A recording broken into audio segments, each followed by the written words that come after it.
presenting here. Thanks, Jerry. Hi, everybody. My name is Ben Judy. Good afternoon or good morning, depending on wherever you are. And so this presentation is going to be a case study and also a framework for experience design strategy. So if you're interested in that, I think you'll enjoy it. If you're not interested in that, stay anyway. You never know what you might learn. And quickly, before we get started, I'll just draw your attention to the information at the top of the screen. This will appear on every slide throughout this presentation. My Twitter ID and my email is there in the middle if you want to get in touch with me afterwards. Also, there's a Twitter hashtag EUX Summit 2017, and so you can use that as another channel in addition to the chat that's in Zoom. So, without further ado, I'm going to start with a story. Pablo Picasso was sketching outside a cafe in Paris. And by the way, happy Valentine's Day. I thought it somehow appropriate that on a day we celebrate love and romance, that I should tell you a story that takes place in Paris, a very romantic city. Hi to anyone in Paris, by the way. Anyway, Picasso was sketching on an easel outside, and a woman spotted him, and she asked him if he would sketch her portrait. And he agreed. And in a few minutes, the woman was depicted in an original Picasso. Not this one, this is one of his famous works, but it might have looked something like this. When the woman asked him what she owed him, Picasso said 5,000 francs, which was a lot of money. Surprised, the woman said, but it only took you 3 minutes. No, Picasso said, it took me all my life. Now, usually this story is told to make some point about pricing or the value of art or design. It's told to encourage designers who lack confidence that it's okay to charge a higher fee for their design work. But to me, however, it's not about the money. It's not about what a sketch is worth. You charge whatever you want for what you do. The question I want you to consider is, what is your most valuable 3-minute sketch? What do you visualize as a designer to help somebody see more clearly their world and their place in it? I really believe in the power of a 3-minute sketch. As user experience designers, we don't have to be great artists like Picasso. I'm certainly not. I can draw stick figures, but you certainly don't want me attempting to sketch your portrait. But we do need to be able to visualize ideas quickly. And just getting in front of a whiteboard or pulling out a piece of paper with someone and sketching for 3 minutes, a designer can make an enormous impact, no matter how rough the sketch. It's an almost magical thing that we can do that people in other disciplines are often reluctant to do, in my experience, or they just don't think to do it. We visualize concepts by sketching them. So, what is your most valuable 3-minute sketch? And let me refine the question just a bit. I'm going to talk about user experience strategy. So I aim to give you perhaps a new way to answer this question. What's your most valuable UX strategy 3-minute sketch? That is, if you've got 3 minutes time to communicate something about user-centered design or human-centered design to a busy corporate executive, and let's be realistic, you're lucky if you get 3 minutes of their time. What will you draw? How will you frame that discussion? And let's make the question even more focused. This is, after all, the Enterprise UX Virtual Summit, so let's put this in an enterprise context. In about the next hour or so, I aim to equip you with something you can draw in 3 minutes or less to frame up an approach to user experience strategy for a large organization. And this is something you can put in front of a CEO or a CFO or a senior vice president or some other high-level leader and help them gain a new perspective on the design practice in their enterprise, perhaps even in the enterprise where you work. Before I go too much further, however, I'll introduce myself. I'm Ben Judy, as I said. I've worked in a number of organizations as a designer. Early in my career, I worked at some startups and a marketing agency, but mostly, as you can see, I've done UX work within large corporate enterprises with thousands of employees. And currently, I'm on a new career adventure as a consultant, leading the design consulting practice for Saxony Partners. You can learn all about us at saxonypartners.com. And I've had different job titles under the UX umbrella. These make me laugh because it's not as though what I did for each of these organizations was dramatically different. And yet my resume contains this alphabet soup of UX, IA, UI, XD, etc. Mostly now I just tell people I do human-centered design. I design for people, and I often practice user-centered or human-centered design methodologies. And I've been a UX team of one at various points. I've also been a contributor, a member of design teams of various sizes. I've managed some design teams, and now I'm in a management position again, also working as a consultant to enterprise clients. Now, the reason I tell you all of this is not to give you my resume, it's to get to this point. As I look across my professional career, which began before Y2K, I see a trend. And it's a trend that some of you will recognize. It's a trajectory from executional design work toward a more strategic realm. And like so many of my UX colleagues who have done product design and service design for some number of years, eventually I found myself becoming more of a strategist. The work I do and the work that I feel most passionate about, that I want to do, is more strategic. But I keep using this word strategic. What do I mean by strategic? It's a fuzzy word, isn't it? It can mean a lot of different things, especially to designers. So I'm going to get to a case study of an implementation of a UX strategy, what I call mission-based design. But before I get to my case study, we need to do a little bit of philosophical thinking here and a little bit of academic content. And I'm going to show you 3 frameworks that I like to reference. And by taking these 3 ideas together and examining them side by side, we can begin to dive a little deeper into this area of UX strategy, as I like to say, at different altitudes. So bear with me for the next few minutes as we look at these frameworks, and then we'll get to the story, the case study. First, a familiar framework for organizing design projects. This is the infamous double diamond model. Many of you will be familiar with this. Peter Merholtz is great at articulating this. And there's strategic work up front, and then executional design work follows. So you start with a strategy phase, and in practical terms, this model is great for making sure that you don't put the cart before the horse. Right? That is, if followed properly, this can keep you from jumping straight into solution design, creating design mockups and prototypes, and then coding a software solution, for example. And doing that before you've gained an understanding of who you're serving, what their needs are, and why you need to design anything in the first place. Right? So it doesn't mean you don't do those solution design activities. You just begin doing them more strategically at first for the purposes of discovery and problem definition, before you actually put your designs in the hands of a product engineer, for example, to build a specific solution. So you discover and define the problem space before you start designing solutions. That's the gist of it. And this is just one of many kinds of frameworks for product design process. And many times in my career, I've made a diagram like this on a big board with sticky notes, where each of the sticky notes is a design method or a design activity, and we kind of sequence them, or something like this that's in a digital form. And I put these things together because I believe, as crazy as this sounds, that design works best when our design activities follow a plan that looks and feels designed to deliver outcomes. I'm a designer, and I'm also not a fan of chaos or ambiguity.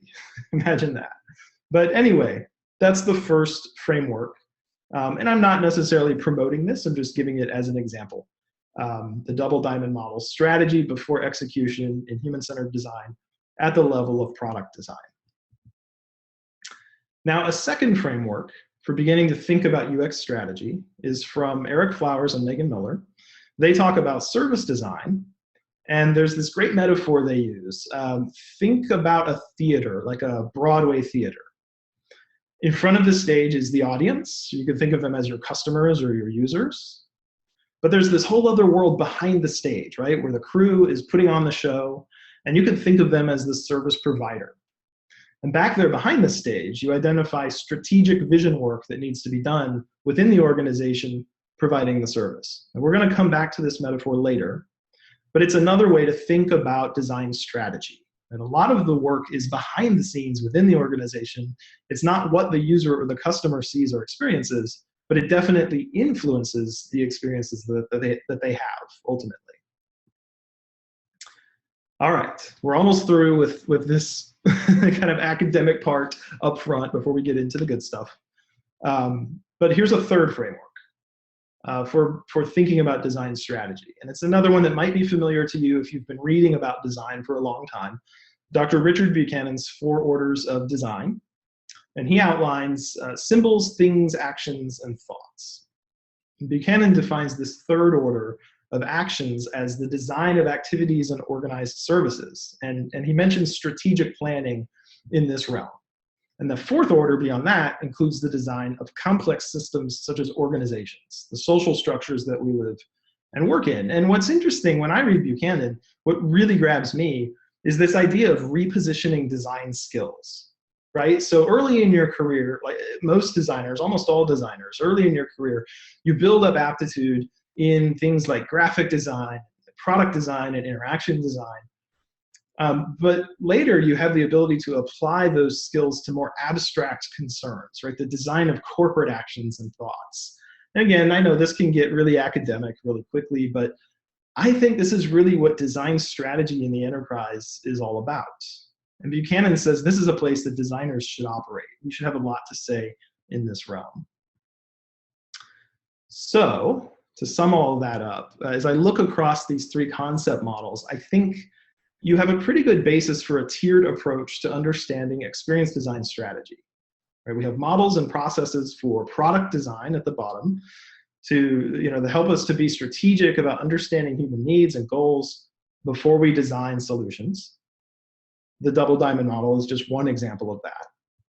At a higher level, you have the design of companies or enterprises or other types of organizations.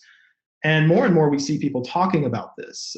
If you just look at the books that have been published in recent years, books like The Rise of the DEO, Org Design for Design Orgs is a book that I've really been enjoying this year, recently published. And these are giving us perspectives on a new era of corporate leadership that is focused on human-centered design. And now we have these new staffing models that are emerging that put designers in a position of partnering with cross-functional teams and even directing their efforts rather than taking a backseat and following the processes defined by other disciplines. And I really appreciated Irene Au earlier today sharing insights from her time at Google about how their designers were placed within the organization, who they reported to, and how that evolved, and the impact that had on designers' ability to deliver more value and do better work. As Bob Baxley puts it, we have to design the machine that designs the designs. I love that phrase, right? That happens at this company level. And then you start to bleed into this still higher level that I'm labeling purpose. Right? Some of the high concept stuff that Buchanan and others talk about, how designers can shape society and extend our influence. So I look across these various concept models, and thinking about strategy at these different altitudes, if you will, is a big part of the transition from designer to design leader. And that's the transformation that happens for many of us in the design industry as we progress in our careers. Okay, so thanks for bearing with me through all of that. I think that will give us a really solid foundation for analysis of the story, the case study that I want to share with you. So I want to give you the story of UX strategy in action. And I've told this story at conferences in the past. I'll just give you a quick version of the case study today. If you want the longer story, you can find videos at benjudy.com, but here's the TLDR version. I was part of a new experience design team at Intuit. And this new design team formed within a business unit that at the time was named the Pro Tax Group. And we created this concept we called a mission-based UX strategy. It was centered around 3 customer benefits for professional tax preparers and accounting firms. That's who we design software for. Now, we've got people here from all over the world, and I love that. But I know many of you here in the United States with me, you're likely getting your taxes done about now, or you will be in the next few weeks. So if you go to an independent tax preparer, they might well be using some of the software that I worked on at Intuit. But these three missions we had were to help them eliminate wasted time or save time, grow their practice, and make a difference in the lives of their taxpayer clients. So this is a retrospective on my journey into the realm of UX strategy in that context. I'm looking back and I'm analyzing where the mission-based strategy worked well and what I wish we had done differently in hindsight. And I'm going to emphasize the things that we didn't do well simply because we learn the most from our failures, don't we? So this is about lessons learned. And going back to that framework I introduced, I'd like to frame my retrospective by looking at those different layers or altitudes of UX strategy: product, company, and purpose. So I invite you to hop into my hot air balloon of UX strategy. We're going to go for a ride. We're going to go up through the atmosphere here. We're going to start at the ground level. We begin with that product altitude. There were a few really positive outcomes here from our mission-based strategy. I'll go through these quickly. For one thing, organizing our efforts around those three core customer benefits, that allowed us to develop project-specific design principles. So we have this set of three meta principles. And Satish from Nutanix talked about the importance of high-level design principles in his organization. I appreciated hearing about that. And we had something very similar in the ProTax group at Intuit. Our customer benefits served as sort of these generic or overarching design principles, and that provided this permanent foundation on which we could build more specific and ephemeral guidance for each design project. That was really helpful. The three missions also gave us a good starting point for success metrics. At the start of a new project, we would ask, how are we going to measure the success of this new software product design or this feature design? Well, as a starting point, we could gather benchmark data related to the missions, and we could go from there. So is the design helping tax professionals save time, grow their practice, or make a difference to their clients? It gave us something to measure, something to aim at that was sort of universal across all of our product design projects. And internal design reviews became a little more focused. If you've ever had the experience of presenting design work to business leaders, we did this regularly. And you never really know where their heads are at or what they might choose to focus on. So we found it helpful to sort of guide and direct the attention of our leaders and stakeholders to focus on the three missions. And then consistently parsing their feedback through this lens was often helpful in separating the signal from the noise. You know, sometimes you get, I don't like the color of that button, or can you make the logo bigger?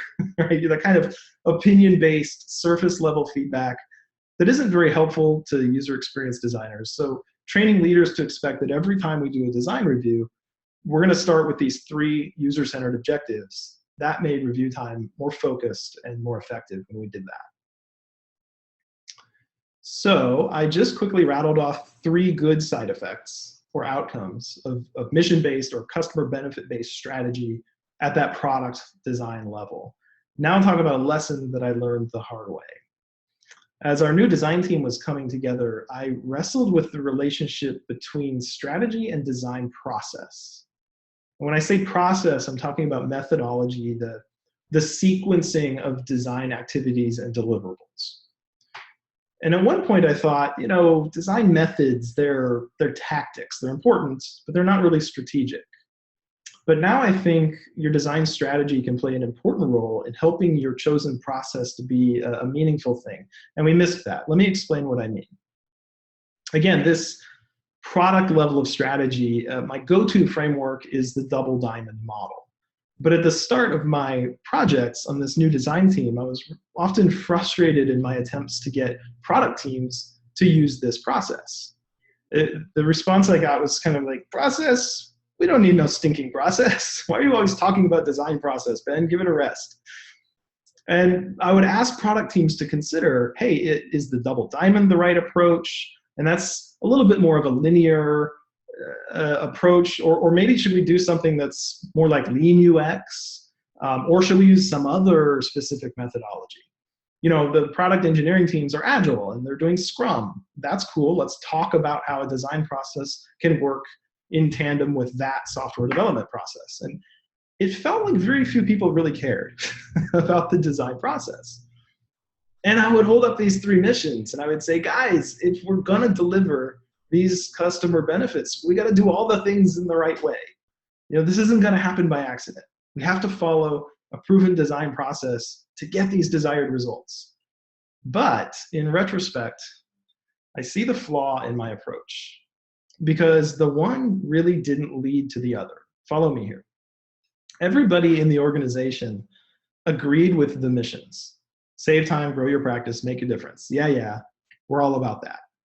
But as a basis for a strategic approach to product design, the customer benefits didn't explicitly make the case for why the whole cross-functional product team should do this activity now and not this activity. For example, discover user needs before designing the interface. There just wasn't any connective tissue between the strategy for our design department and the process that I wanted to use for project work. So this is the perfect time for me to pull out my favorite quote about strategy. It's from Michael Porter, famous Harvard business guy. I love the simplicity of this. The essence of strategy is choosing what not to do. What we had with the 3 customer benefits was a solid focus on customer needs. What we lacked was a strategic message that clearly indicated the need for being careful and intentional with design process. Because if we worked the process the right way, it would give the answer for what to do and what not to do as we executed on design projects. But as Porter says, that's the essence of strategy, choosing what not to do, right? So that's something I'm taking with me for the rest of my career. So I've become a firm believer that process is at least as important to design strategy as your methods. Consider this, without a comprehensive, well thought out design process, all you can really do is drop in some UX methods on top of whatever other processes are already in place, or the software development lifecycle process that you're using, or whatever the product owner wants to use, right? And this is something really important that I think even really seasoned UX people miss frequently, in my experience. Simply adding UX methods to a product development process will not deliver good user experiences. Let me say that another way. Sprinkling in a little user research, some empathy mapping, some wireframing, some prototyping into Scrum or some agile process, or even a waterfall process for that matter, that does not guarantee that automatically that you're going to deliver a good user experience to your customers. Your strategic approach to UX design has to answer this question. What's the right activity to do today? And what's not the right thing to do because it's not the right time or doesn't get us where we need to be. So what I learned from my time at Intuit is that product design strategy has to be really practical in that sense. Clear lines need to be drawn from the strategy to what the team is doing today. We kind of missed that. So I've talked about this at the product level. Let's rise up a little bit in altitude and look at this from a company or organizational perspective. So 3 points here. First, we thought we were pretty clever. We derived our mission-based strategy, the 3 customer benefits, from the business strategy. So our business unit had a vision statement. The vision statement was to bring the power of time and money to accountants and their clients so they may prosper. This was the language that our software business leaders used to cast a vision for the company. And there it is, time, money, and clients. But here was our UX strategy mistake. We pretty much just copied and pasted from our business strategy into the UX strategy, which was, in retrospect, a little too simplistic and sort of naive. I thought it was really cool at the time. And on the one hand, it was awesome because it meant we were aligned with the business. Our new design department wasn't going off script and doing our own thing. We were clearly pursuing the same customer-focused strategic goals laid out by the business. We were walking hand in hand. That was great. But on the other hand, it felt like we weren't bringing anything new to the table. Right? From an organizational standpoint, UX wasn't contributing any new thinking here. It felt like our new centralized design department was just catching up to what the organization was already focused on, rather than leading it into a new future. And this really made us sort of subservient to the business, in particular to product management, in ways that I think sometimes limited what design could do. And that's my first reflection at this company level of strategy. My second one is that we failed to address the need for change management. And I'm going to go back to that metaphor of the theater stage, right? In order to provide a good experience for the audience, you must do both tactical and strategic work within the organization behind the curtain. So the cast and the crew have to be organized in the right way and everybody working together harmoniously if there's any hope of the audience enjoying the show, right? Well, here we were, this new group of cast members, experienced designers, surrounded by product managers and software engineers who were 15 or 20-year veteran employees of the company in many cases. And we represented change in their organization. And as a new department with a unique style of working, we often encountered indifference, skepticism, sometimes outright resistance from our coworkers in other disciplines. A lot of folded arms and squinty eyes. What are those designers doing over there? This is another photo of Pablo Picasso here. With that pose, that attitude, he could have been one of the product owners that, that we worked with. Don't get me wrong, they were very nice people and wonderful professionals, but they had expectations. And we didn't do a good enough job of understanding and negotiating some of those expectations. We failed to recognize this need for internal change management brought on by the formation of our design group. So with a UX departmental strategy that was entirely focused on customer needs in front of the stage, which feels really good and feels like the right thing to do from a UX standpoint, and it is, what we didn't have was a game plan for winning over the hearts and minds of our coworkers who were not designers. And to be effective, we had to earn their trust and their respect. And this is strategic work we just failed to do at first, and it gave us kind of a painful start.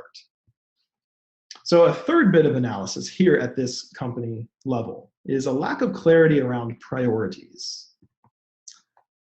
We were a team of 8 designers, and the product management group gave us this list of 54 near-term priority initiatives. This is the actual list. It's an Excel spreadsheet, and this represented an enormous amount of design work. And we could only hope to get a fraction of this done in the time that we had with the team that we had. But what do we say yes to, and what do we say no to? That became the urgent issue.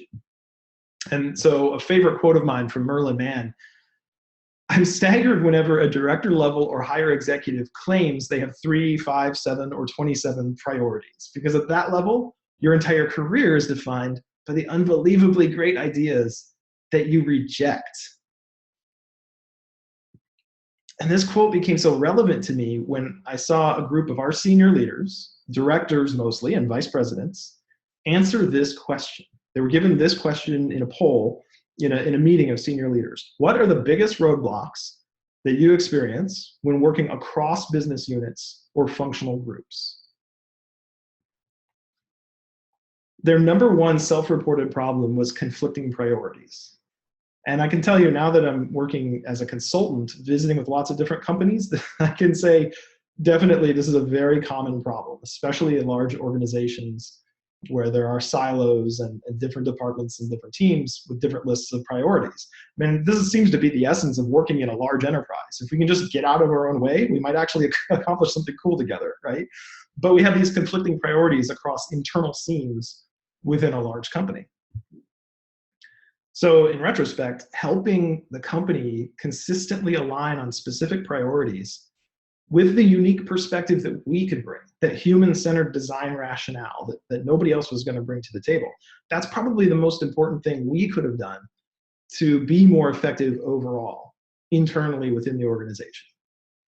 And while those customer benefit missions were the right thing to do for our software end users, they didn't help us with this internal organizational problem. So we've gone through 2 layers of altitude, the product level, the company level. Now, I think that third altitude is purpose. And I've already shown you the Pro Tax Group had a purpose, a really good one, a really good vision statement.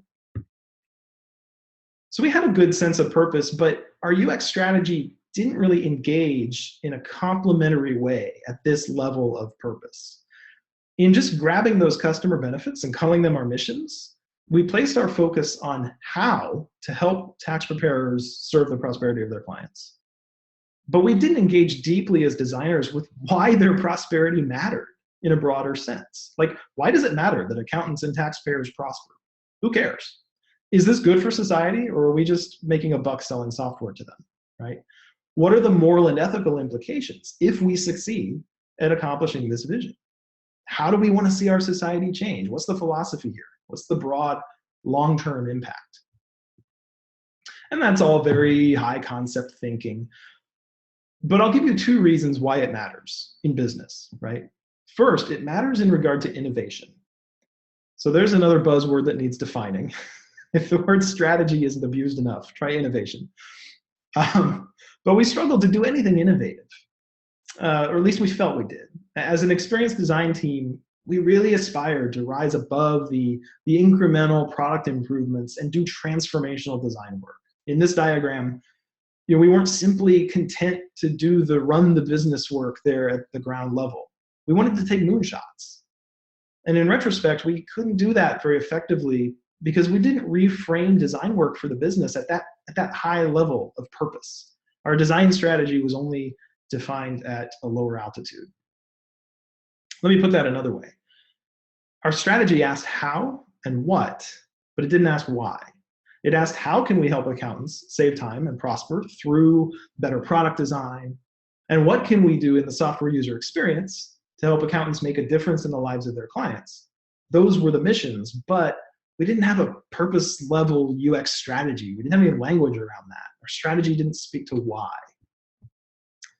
And so that was the first reason why it matters. Okay, the second reason that purpose matters is summed up in a very inspirational Creative Mornings talk by Casey Gerald. Some of you, I'm sure, have seen this. If you haven't, just run a web search for Casey Gerald Creative Mornings. Watch the video. It's about 20 minutes long.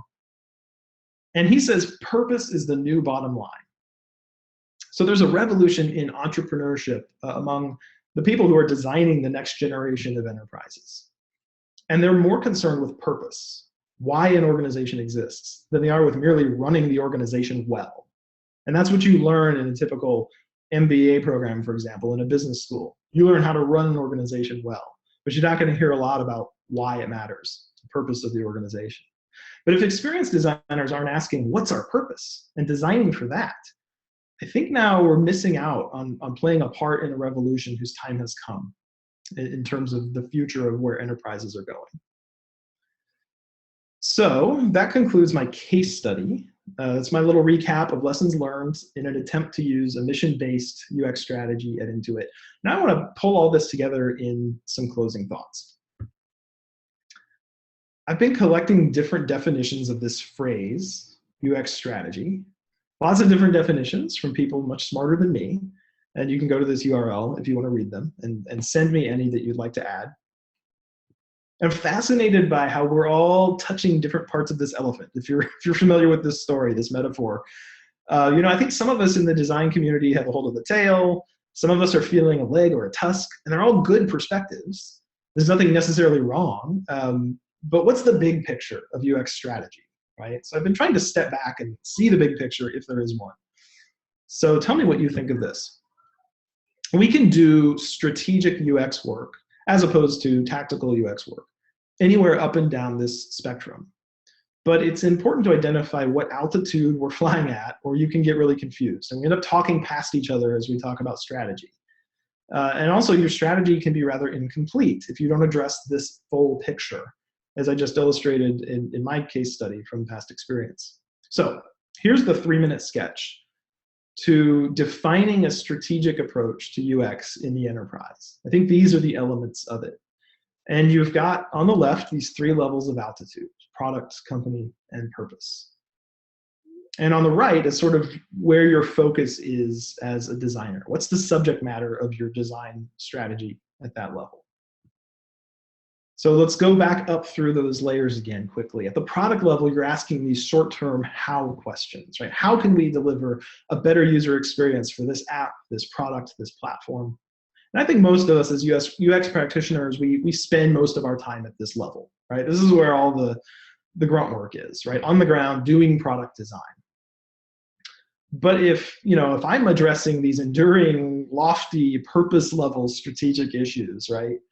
Or if I'm talking about company level, organizational concerns, and you're only thinking about product level UX, we're talking past each other, right? You might think what I'm saying is totally irrelevant or nonsensical because we're at different altitudes. We're just in different domains.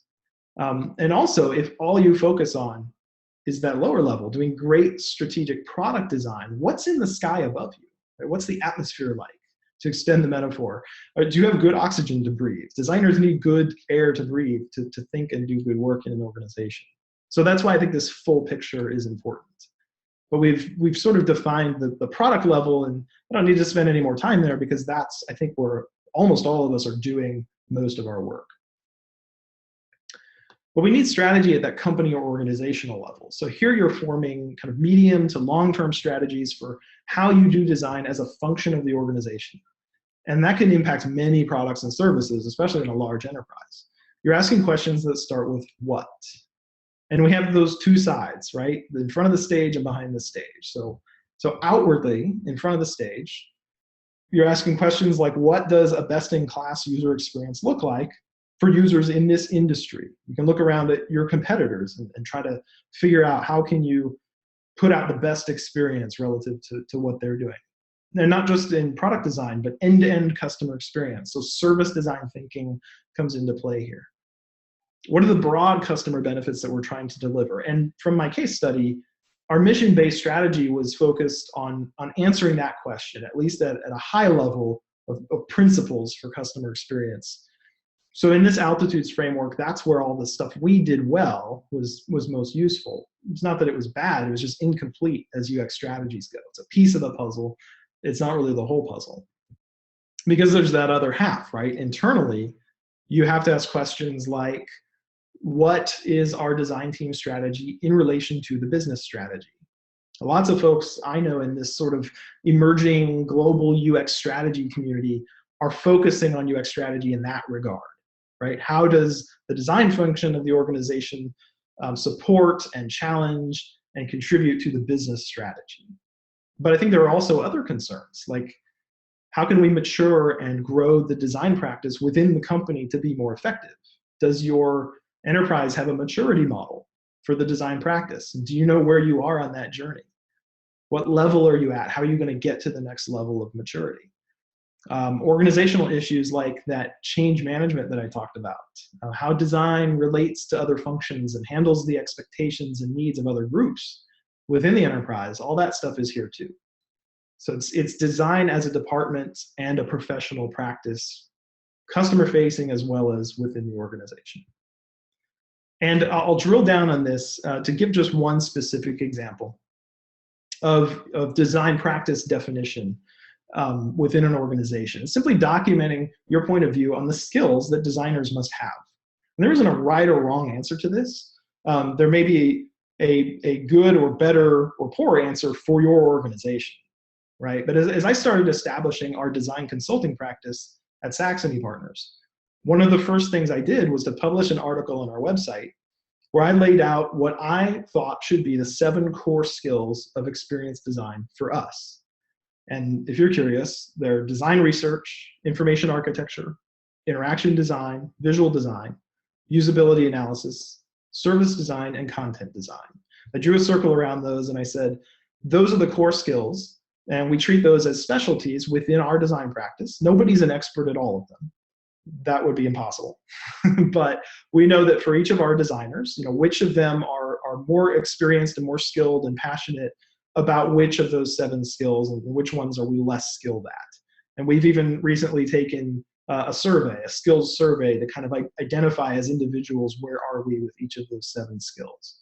And then surrounding the core set of 7 skills are all of these adjacent areas, things like branding and marketing, visual communication and graphic design, technical communication, even disciplines like anthropology and ethnography, human factors, and so on. Those are not core to what we do, but they're certainly tangentially related. And we might do some work in those realms on occasion, or certainly those fields will influence and intersect to some degree with what we do.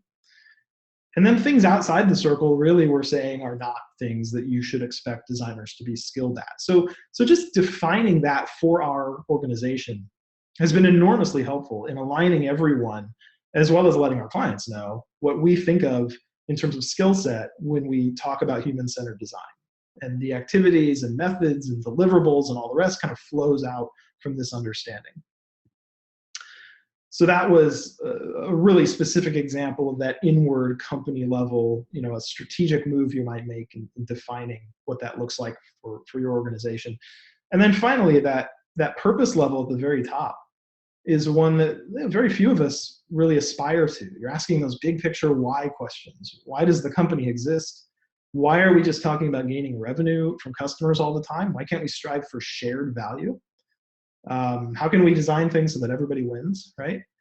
What's our obligation to society? That corporate purpose stuff is up here, and I think designers should be driving a lot of that conversation. If we call ourselves human-centered designers, those human issues really should come into the conversation. And then also from a personal introspective angle, why am I a designer? What's my professional purpose? What's my strategy for my career? Are you spending enough time thinking about that? I encourage you to do that kind of thinking. So on that note, I'll just bookend my presentation by going back to my opening question.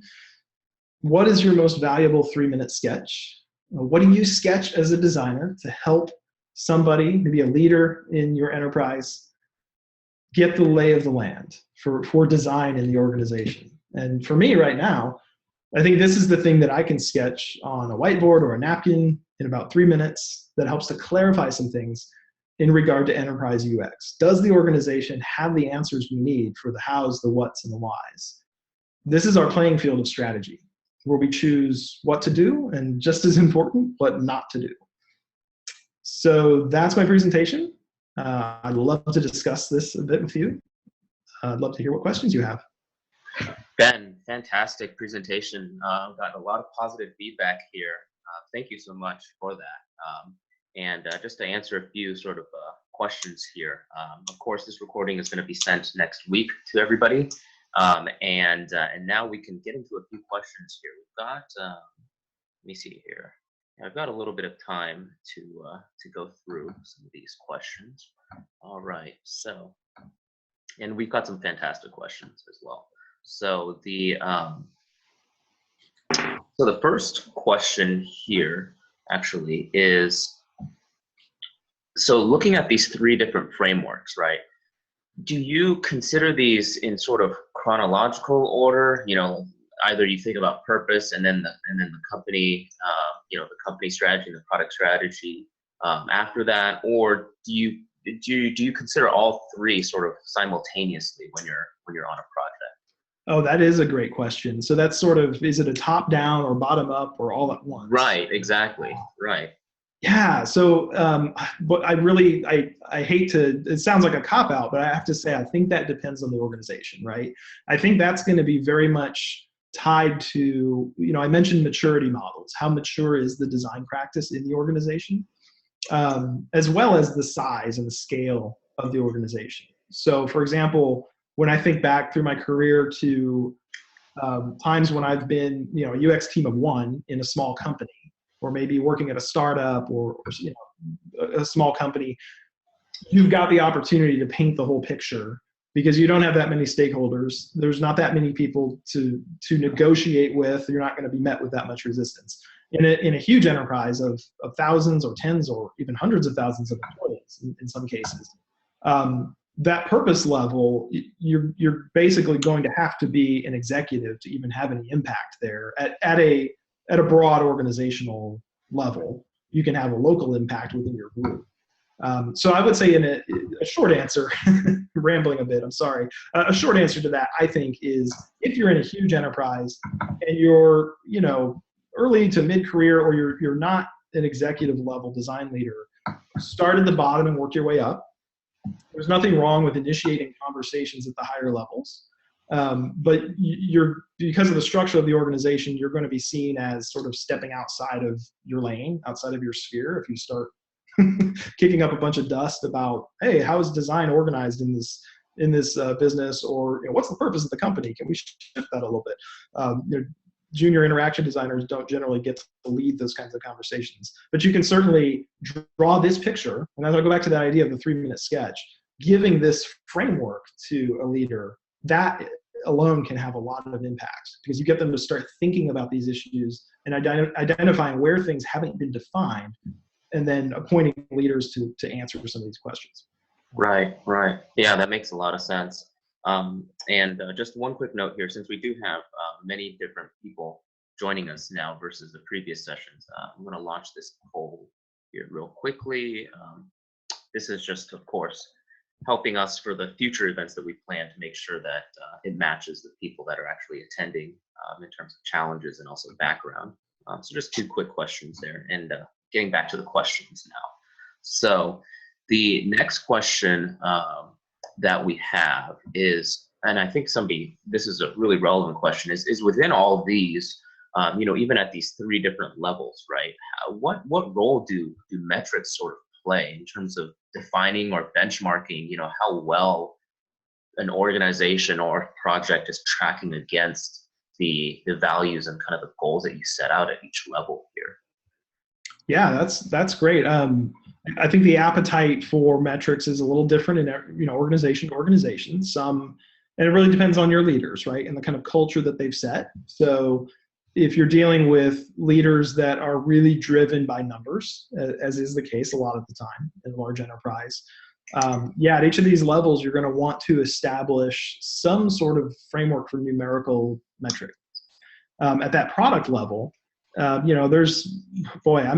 not necessarily an expert in this. There are many experts out there who've given great presentations and written books on how you can do great product human-centered design and provide qualitative and quantitative metrics around that.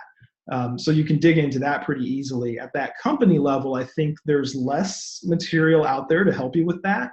But again, the thing I run through first is sort of a maturity model. Like what is the roadmap for the growth of the value of design within your organization on the inward side, the behind the stage, right? And then outwardly, I think, going to my case study, I think we did a pretty good job of that at Intuit, or we had the framework in place where we had kind of those principles, those customer benefit principles, and we could measure those things. So we could measure very easily how much time we were saving, with this version of the product compared to last year's, for example. And that was pretty easy to quantify, and you could speak that language to leadership.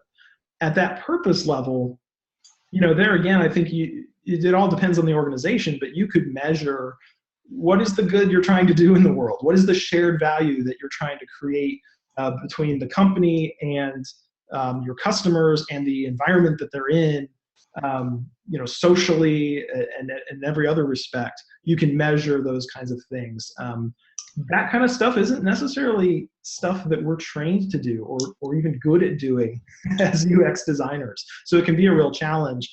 And I think the main thing I would point to there is partnerships with folks in other disciplines within your organization that are really good at especially quantifying metrics and kind of lean on their professional practice areas to inform how can we do that better in the UX realm. Right.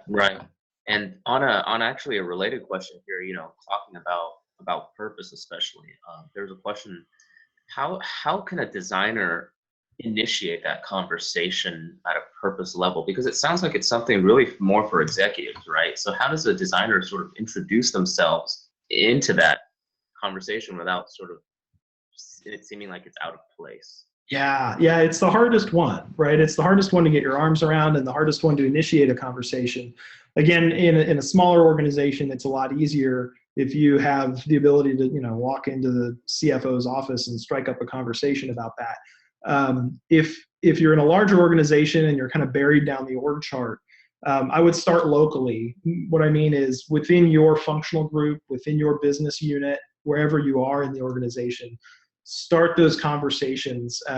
Larger enterprises tend to get siloed, right? And those silos could either be across product lines or across functional groups, whatever that is. Get the lay of the land where you are, and don't try to bite off more than you can chew. Start with that purpose within your group, and if it'll take time, right? But over time, you can start to build a reputation as one who is good at initiating and facilitating those kinds of conversations.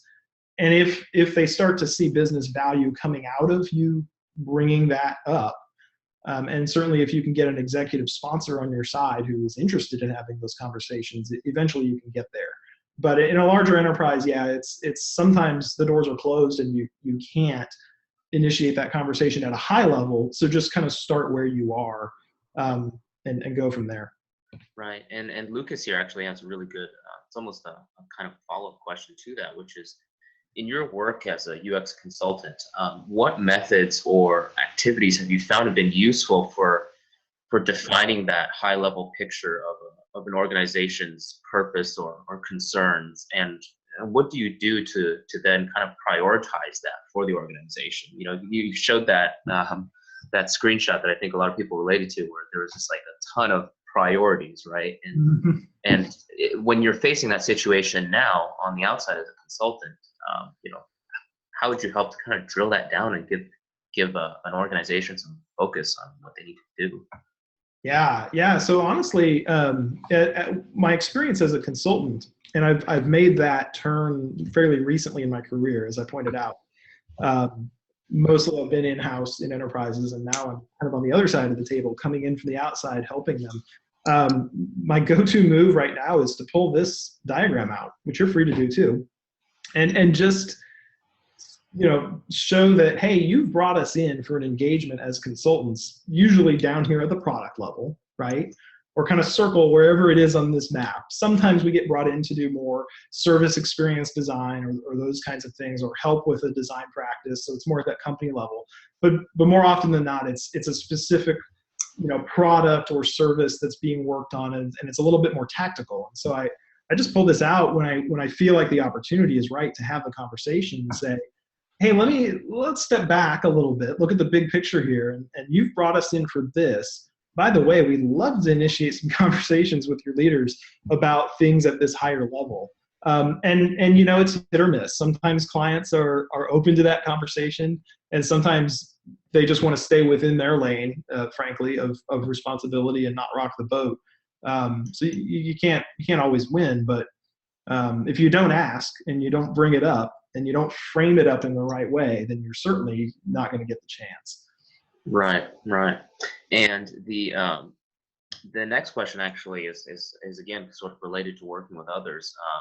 So this person is trying to establish a design practice in an enterprise, right? That currently is basically starting at zero. And do you have any thoughts on very useful and focused techniques that somebody could use to influence non-designers who may even have a negative view of design? So basically getting an organization, if they're at like -1 or -2, to get them to start tracking positively towards experience design, especially when you're like the first designer that they have. Yeah. So I think, you know, turning the ship around in an organization that has some bad ideas or has had some bad experiences with design, almost always you have to take a grassroots bottom up approach. So I mean, starting at this low level of product user interface, or wherever you can have a quick win, right? So deliver some value and help leaders feel like suddenly you're delivering value with design. And then tell that story and be your own evangelist. And if you can get one or two others to tell your story too around the organization, even if it's just a tiny thing, sometimes that can start to turn the perception.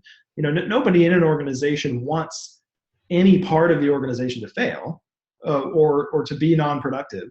And so if you can just start getting a quick win, maybe by doing a really good job on feature design, or, you know, the product design, even if it feels like very tactical work, that's kind of the grunt work you have to do to start the snowball rolling down the hill and build some momentum. And I'd say it's the same for consulting too. And that's what we do with our clients. They're very seldom going to bring us in to blow everything up and you know, install some massive design practice where there wasn't one and turn the whole company on that. They're going to bring us in to do something small and tactical first and see if you know, we deliver some value, and then once we've built that trust, we go from there. Right. And that's definitely a theme that has come up, especially in the enterprise from our conversations, where a lot of people do these sort of pilot projects, right, to prove the value. Short, sort of 2-3 month projects, and you build the buy-in incrementally. You just start especially when you're at like zero or negative standing and you start talking too much about purpose or even company, people kind of wonder, like, what are you even doing right now? Yeah, so timing is everything, right? So as a Right, tool, as a 3-minute sketch, a 3-minute conversation, you have to wait for the right moment to bring this, right, right. Maybe early on, just kind of drop a hint that, hey, I see what we're doing here as one small part of a bigger picture. But I know I'm going to have to earn your trust and build some rapport and get some wins before we can go there. right, Maybe after that first or that second project has been completed, and you've got a good story to tell about the value you've delivered, then you can pull this out and go, hey, when would be a right time to talk about these other levels? right, right. Yeah, that's very, very relevant. And we've got a question here, which is, let's see.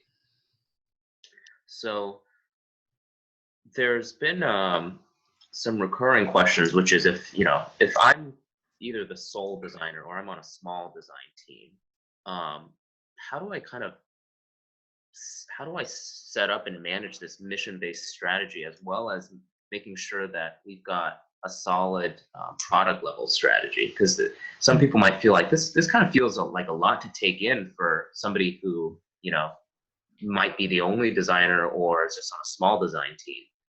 What advice might you have for them for incorporating this framework into their just everyday work?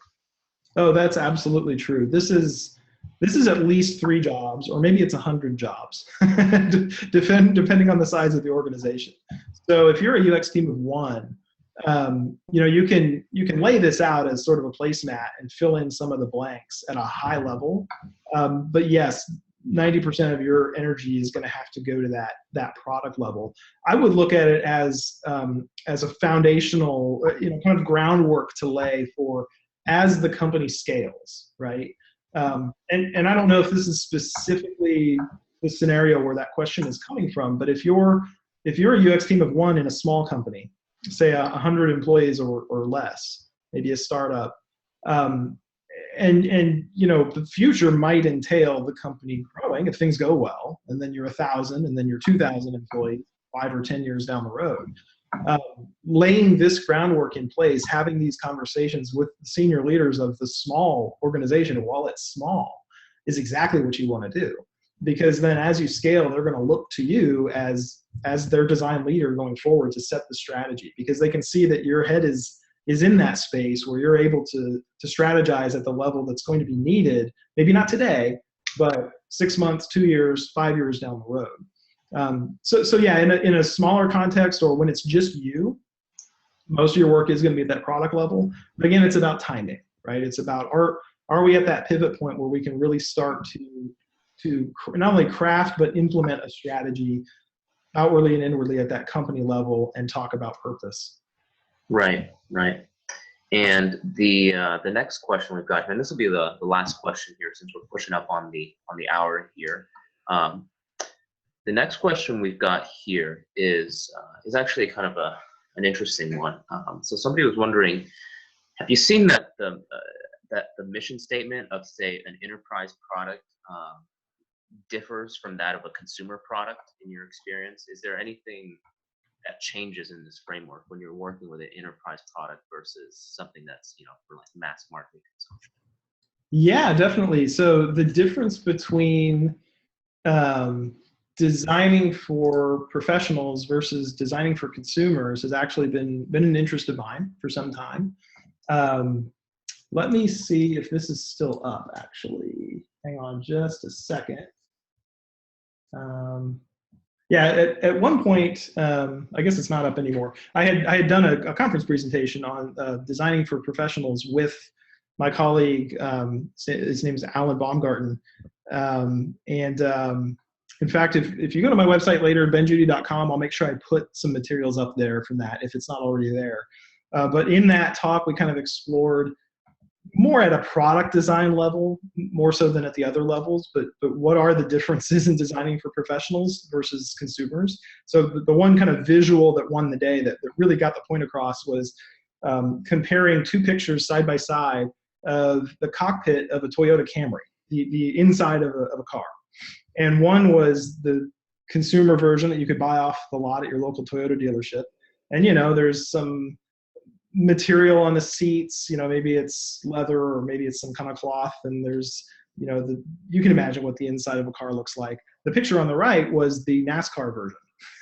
So you had nothing flammable, exposed wires and toggle switches and millions of gauges. And so it was kind of the professional versus the consumer version of the car. And I think we all kind of get that. Anybody who's had the experience designing for one versus the other gets that there's a difference there. And we certainly heard, I think Brian McLaughlin was just talking about that, at Bottom Line, they're designing, seems like, more for professionals. At the company level, I'd have to give that some thought as far as is there a difference? That's a really great question. I'm not sure I'm prepared to answer right now. Is there a difference at that level of strategy, either a company or a purpose, when your users or customers are professionals versus consumers? I don't know. It's a lot easier to answer at that product level. But I'll give it some thought. Right. Yeah. No. That's. I think that's that was such a great question, because it kind of forced us to consider at a much higher level that even right now, when we talk about enterprise UX, a lot of it right now is still kind of at the product level, just trying to get enterprise products up to UX standards. And then the next level, the much tougher question, is then kind of reforming the culture and making sure that UX becomes a larger strategic conversation in an actual organization beyond just the UI and making sure everything feels nice. Right. Yeah. And yeah, that'll be the last question that we take here. Thank you everybody for your great questions. Ben, you've had nothing but positive reactions from people here. A lot of people really enjoyed and found your talk useful and inspiring, and definitely related to it. So thank you for doing such a fantastic job. And our next session here, I'm going to drop in the URL. So this starts at 2 p.m. Pacific time. So in about 30 minutes, we are going to have Omkar and Julia, who both work at IBM. Or actually, Julia now works at the city of Austin, but she worked at IBM during the time of this case study. They are going to be discussing a new type of persona that they've been working on, specifically for enterprise context, one that sort of adapts more to the complexities of users and buyer needs. It'll be a very in-depth kind of case study for user research. So here's the URL, and feel free to join us in about 30 minutes. And that'll be the last session of the day. And then we've got 3 more days up until Friday.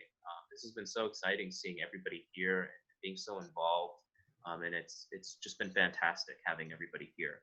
And just one last housekeeping question.